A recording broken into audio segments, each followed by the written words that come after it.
My name is Milena Pitashny. I am a clinical microbiologist at the Rambam Healthcare Campus located in Haifa, Israel, and the director of the Clinical and Research Microbiome Center.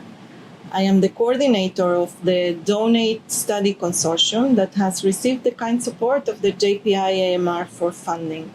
The purpose of this study is to treat patients that develop Clostridioides difficile infection, or C. diff in short, with microbiome transplants that are originated in the stool microbiome of healthy individuals.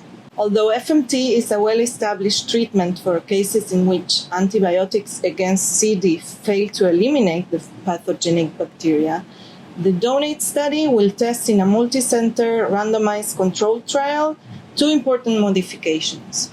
One is the treatment of the infection from the very first appearance and not after several courses of antibiotic failure. And second, the use of a dry and powdery compound which will facilitate the ambulatory treatment of these patients. Each center will manufacture its own capsules of lyophilized FMT, supervised by a quality assessment program. This approach of beating the primary infection at its first presentation relates to the very pathophysiology of the disease.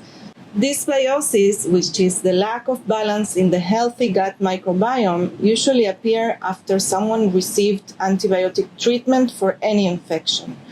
The dysbiotic state of the microbiome is exactly the environment in which C. diff proliferates the most and induces episodes of severe diarrhea. The Donate study is a consortium of amazing physicians and researchers, gastroenterologists, infectious diseases specialists, internists, and clinical microbiologists that belong to 7 centers from 6 countries, UK, Italy, Hungary, Lithuania, Canada, and Israel.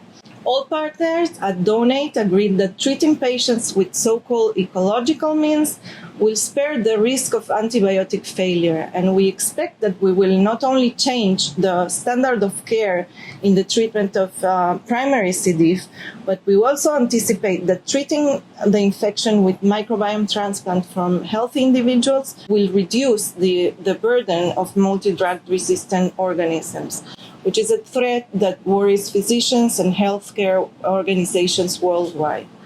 In order to address that, we will screen the stools of FMT recipients for the growth of multi-drug resistant organisms, and through metagenomic analysis, we aim to detect a shift in the resistome of patients who have received FMT when compared to patients who receive antibiotics only.